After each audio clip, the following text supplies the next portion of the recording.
시청자 여러분 안녕하십니까? 헬로티비 뉴스입니다. 먼저 오늘의 주요 뉴스부터 보고 오시죠.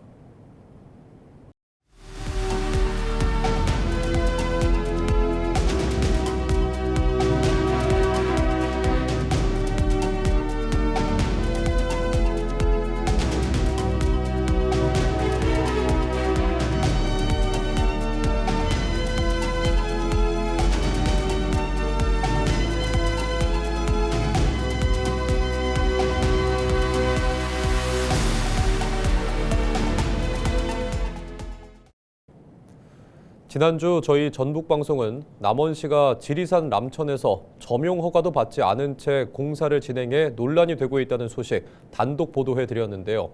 최근 3년 연속 청렴도 전국 최하위를 기록한 남원시 행정에 이번엔 대통령 주재 행사에서 전국적인 화두로 떠올랐습니다. 이재명 대통령은 남천을 포함한 지리산 생태계 훼손 문제를 환경부가 직접 챙기라고 지시했는데요. 정명기 기자의 보도입니다. 지난 6일 경남 창원에서 열린 타운홀 미팅. 한 시민단체 활동가가 이재명 대통령 앞에서 지리산 개발 문제를 호소합니다. 이 가운데는 전북방송이 단독 보도한 남원 남천의 소교량 정비 사업도 거론됐습니다. 남원시에서 지금 산내면에 남천 공사를 지금 진행하겠다고 합니다. 훼손을 한다? 훼손은 안 하지만 강바닥을 끓게 되면 그게 살고 있는 천년 생물들이 다 지금 어종이나 또 수달 같은 뭐 긁어내고 그러면 안 된다. 예. 실제로 취재진이 확보한 영상에는 육중한 굴착기가 하천 바닥을 파헤치고 이 과정에서 발생한 흙탕물이 수킬로미터 하류까지 번지는 모습이 담겼습니다. 지금 이게 다 공사한 거죠? 이게 전부 콘크리트 다 깨는 거고 지금. 또 콘크리트도 보면 현장에서 바로 깨가지고 또 철거는 분리시키잖아요. 그냥 넘어갔지. 하루 이틀 갔다면 공사하면 당연히 뭐 흙탕물 나는 건 당연한데 일주일 내에 하고 그 다음날 전화했는데 현장 서텄도 안 하고 계속 공사를 또 하더라고. 오염 방지막은 제기능을 하지 못했고 무엇보다 남원시가 발주한 공사인데 하천 점용 허가조차 받지 않은 무허가 상태에서 진행된 사실이 드러났습니다. 저희 차관이 드리고 이제 우선 방지막이랑 현장에서 지시를 했어요. 해가지고 최소한 이게 이제 오염수가 아니잖아요. 흙탕물이잖아요. 사실. 이 대통령은 현장의 목소리를 듣고 즉석에서 환경부에 조사를 지시했습니다. 지리산의 그 산천, 하천 뭐 이런 거의 훼손 보존 문제 같은데 저기 그 환경부에 어차피 접수를 하면 넘겨줄 거 아니에요? 네, 맞습니다. 환경부 쪽에서 한번 챙겨보라고 할게요. 작은 지역의 목소리가 대통령에게 닿아 정부 차원의 대응으로 이어진 겁니다. 하지만 정작 남원시 해당 부서는 여전히 연락이 닿지 않고 있는 상황. 메모를 좀 부탁드리고 팀장님한테도 연락 좀 해달라고 대신 말씀 좀 전해달라고 했거든요. 근데 연락을 안 주셔가지고. 성함이랑 그 다시 한번. 이번 논란이 어떤 행정적 책임으로 이어질지 관심이 모이는 가운데 남천의 수질오염 경로를 추적한 보고서까지 공개돼 주목됩니다. 헬로티비 뉴스 정명기입니다. 정읍 지역에서 제조업체를 운영하고 있는 김재선 덕산그룹 회장이 정읍시장 선거 출마를 선언했습니다.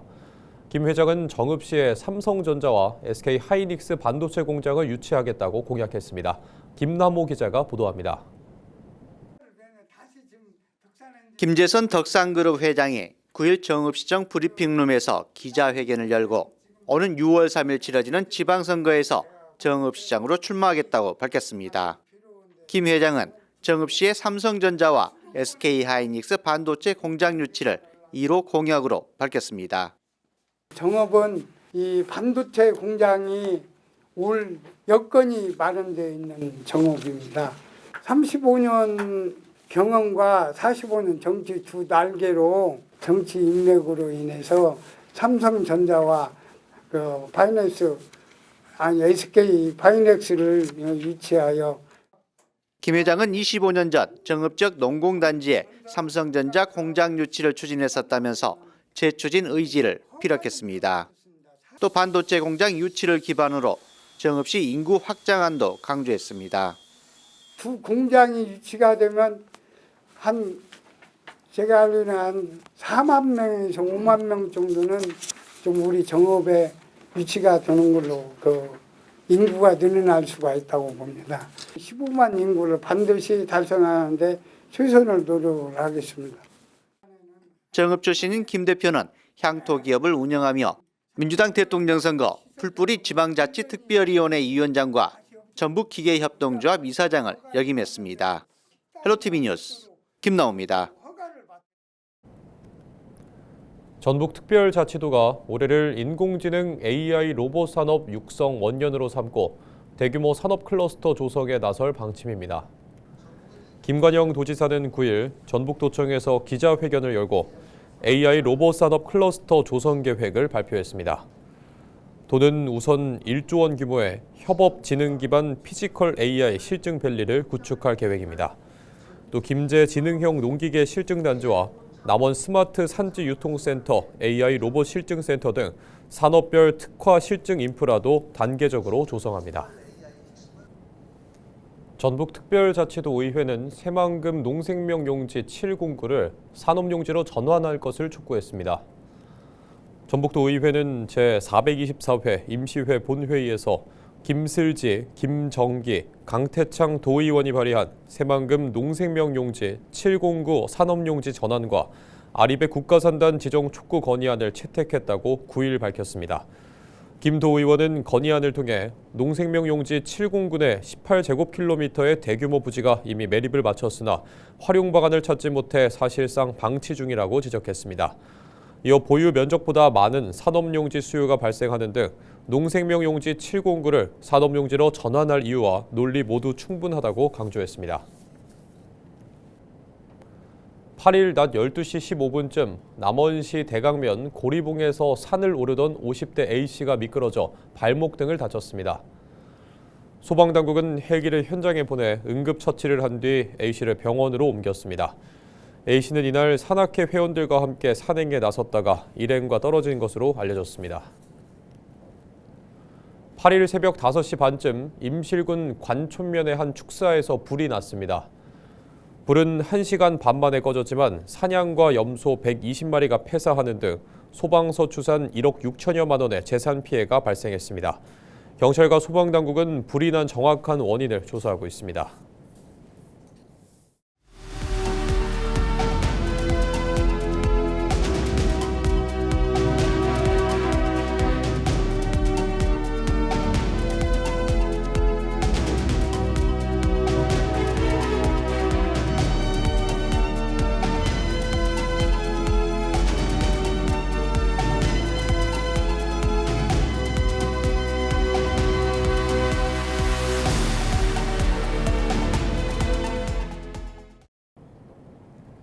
남원시가 지리산 자락 청정 수역인 람천에서 다리 공사를 벌이고 있습니다.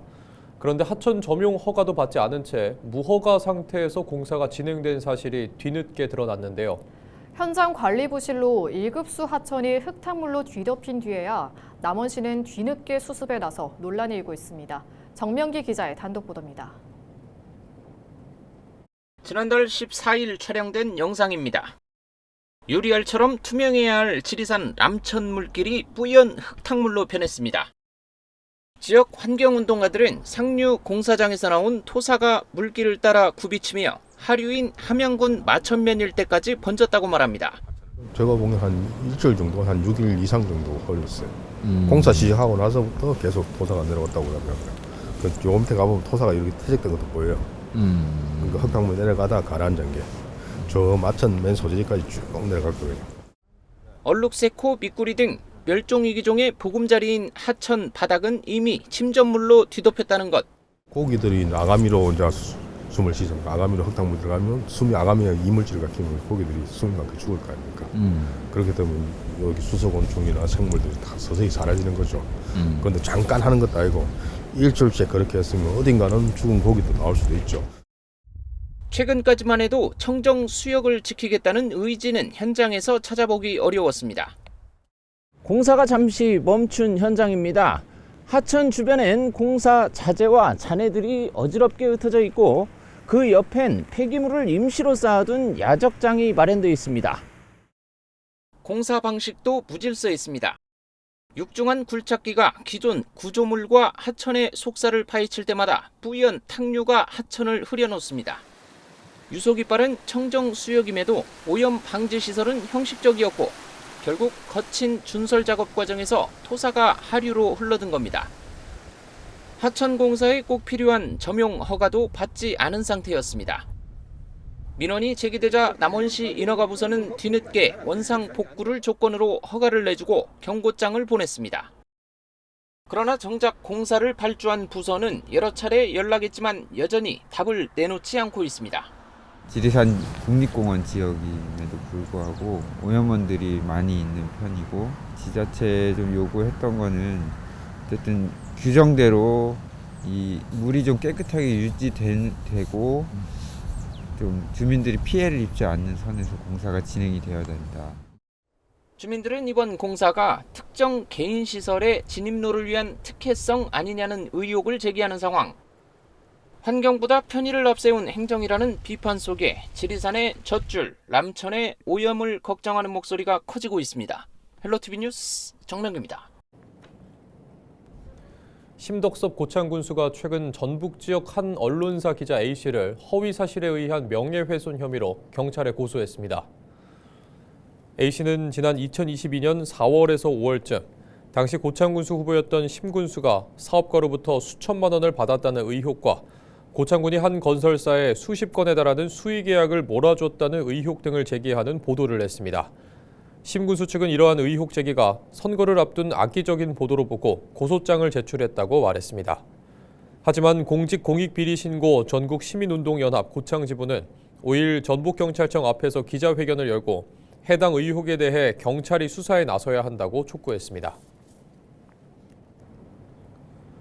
K-로컬 현장에서 문화를 체험하고 배우는 글로벌 청년 캠프가 정읍에서 진행되고 있는데요. 전통 누룩으로 만들어진 술을 맛본 글로벌 청년들이 정읍 막걸리의 매력에 취했습니다. 김남호 기자가 보도합니다. 정읍시 내장산 국립공원 인근에서 전통 누룩을 이용해 술을 만드는 한영석의 발효연구소입니다. 한국의 로컬 문화 체험을 위해 정읍 지역을 방문한 글로벌 청년들이 한국 전통술 맛보기에 나섰습니다. 한국의 막걸리와 전통 누룩을 이용한 정읍 지역 특유의 술 맛에 글로벌 청년들의 얼굴빛도 조금씩 밝게 달아오릅니다. 우리는 이란에 한 노알콜 음료수가 있는데 누그라고 해요.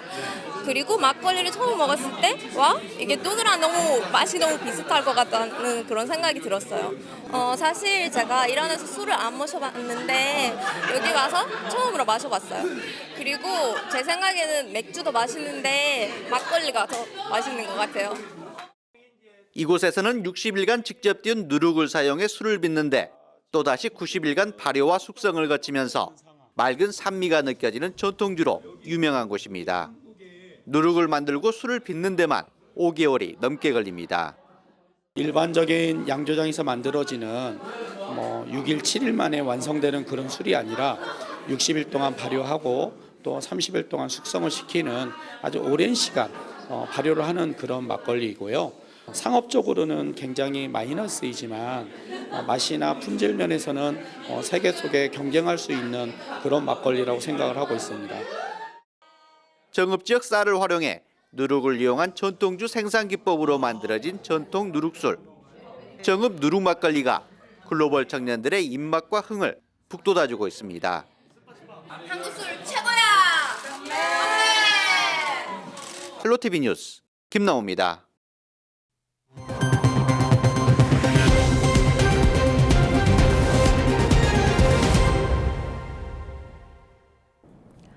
더불어민주당 안호영 의원은 삼특이 겪어온 제도적 격차를 바로잡기 위해 지방분권 균형발전법 일부 개정 법률안을 제출했습니다.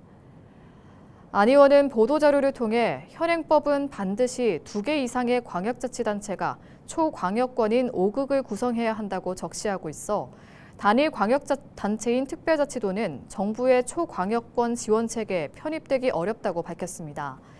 이번에 제출한 개정안은 특별자치도가 독자적으로 설정한 권역도 초광역권으로 인정하도록 해 전북과 강원의 산업 전략을 국가균형발전 정책에 반영할 수 있도록 했습니다.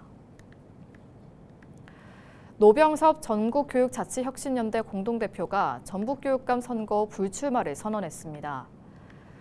노병섭 대표는 불출마 선언문에서 여러 정책을 개발하며 도민과의 소통을 위해 노력했으나 여러 한계를 극복하기 쉽지 않았다고 밝혔습니다. 노 대표는 이어 민주진보 전북교육감 단일 후보 선출 과정에서 표절 논란으로 내부 갈등을 키우며 실망을 낳고 있는 현실이 참담하다며 문제점을 지적했습니다. 또 전북교육감 후보들은 무너진 신뢰를 다시 세우기 위해 스스로가 엄격한 기준과 도덕적 잣대로 책임을 져야 한다고 주문했습니다.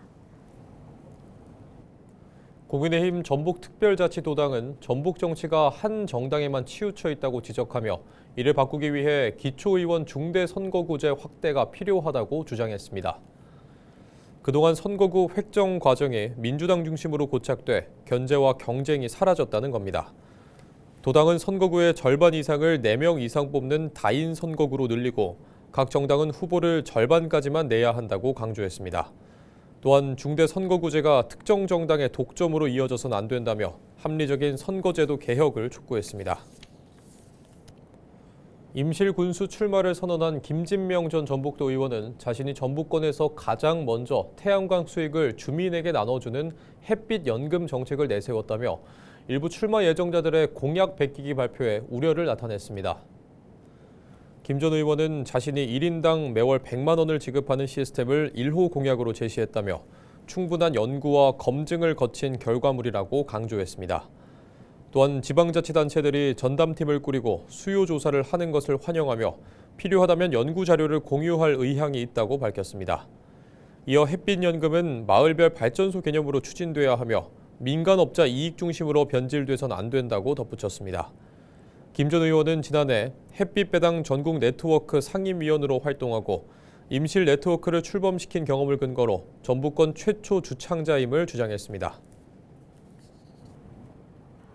전북 지역 문화놀이카드 가맹점이 특정 분야에 편중돼 있어 도농격차가 심각하다는 지적이 나왔습니다.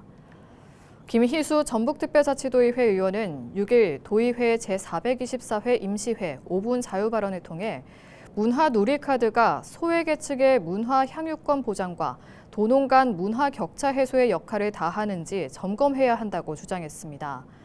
김 도의원은 문화놀이카드 온라인 가맹점은 1,503곳, 도내 오프라인 가맹점은 2,203곳이지만 대부분 도서 구입과 영화 관람 등에 편중돼 있고 군 단위 지역은 가맹점이 턱없이 부족해 문화 격차가 심화되고 있다고 비판했습니다.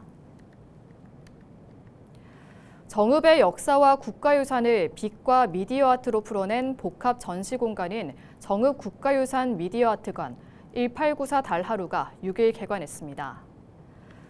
정읍시는 이날 부전동 현지에서 미디어 아트관 개관식을 갖고 전시와 체험, 굿즈를 연계한 국가유산 활용 모델의 출범을 알렸습니다. 1894 달하루는 국가유산청이 지원한 국비 97억 5천만 원과 시비 98억 원 등 195억 5천만 원이 투입됐습니다. 시설은 연면적 4,100제곱미터 규모로 지상 2층으로 조성됐습니다. 1층에는 정읍 역사와 국가유산을 8개 주제로 구현한 미디어 아트 전시 공간이 2층에는 체험형 콘텐츠 공간과 어린이 참여 공간, 기획 전시실이 각각 들어섰습니다.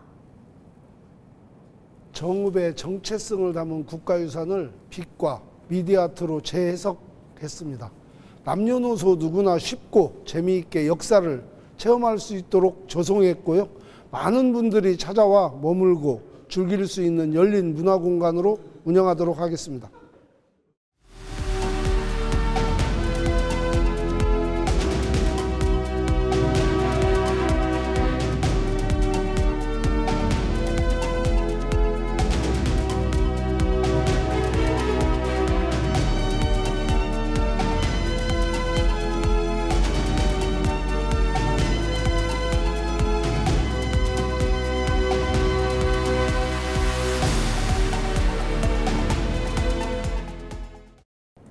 이상으로 뉴스를 마칩니다. 시청해주신 여러분 고맙습니다.